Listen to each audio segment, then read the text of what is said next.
Hello साथीहरू, ल हेर्नु न, आज चाहिँ हाम्रो घर गाउँतिर चाहिँ लाखुहरू भिजिट गर्न आइरहेको छन् के।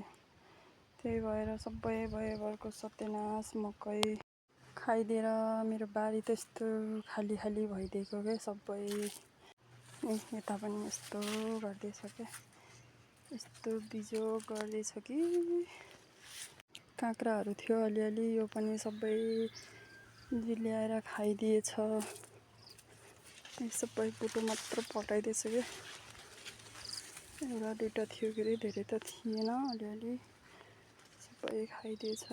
हाम्रो घर चाहिँ अलिकति बिचमै पर्छ क्या, त्यस्तो वनमा त पर्दैन। भए पनि आज चाहिँ पुरै गाउँतिरै पसेर छन् क्या लाखुहरू। यस्तो खाइदिएछ कि कति धेरै क्या। अझै तल्लो गरा मास्लो गरा सब भ्याइदिएको के। आज घर लाखु पनि आउने अनि घरमा मान्छे पनि नहुने भएछ के। त्यही भएर मान्छे नभएको बेला परेर सबै खाइदिएछ। यसलाई यो करेला चाहिँ मन परेन छ गाई। करेला चाहिँ जति पनि छ सबै, तर काँक्राहरू नि छैन। धनमै के म आइपुगिहालेर मात्रै, नत्र त झन् यो अलिअलि बाँकी रहेको नि सबै खाइदिन्थ्यो होला के। आएको त पुरा के धमाधम नास्ता गरिराख्नु भएछ के लाखुजीहरूले त। धन्न भेटी लगेर अलिअलि चाहिँ छ, अब यो पनि भ्याइदिन्छ होला केही दिनपछि। अब पल्क्यो, अब त आएको आइ गर्छ यस्तो भएपछि त।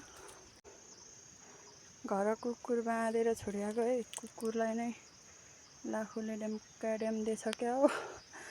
कुकुरै भुके होइन कि, एकदम डराइरहेको छ।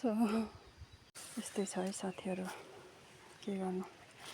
खेती किसान गर्न पनि गाह्रो छ भाइ।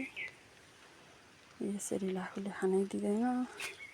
हामी बिचमा भएको गाउँमा भएको मान्छे त यस्तो छ, झन् अलिक वनको नजिक हुनुहुने किसानहरूको त झन् के हालत होला के है। यस्तो खाइदिने नि लाखुले।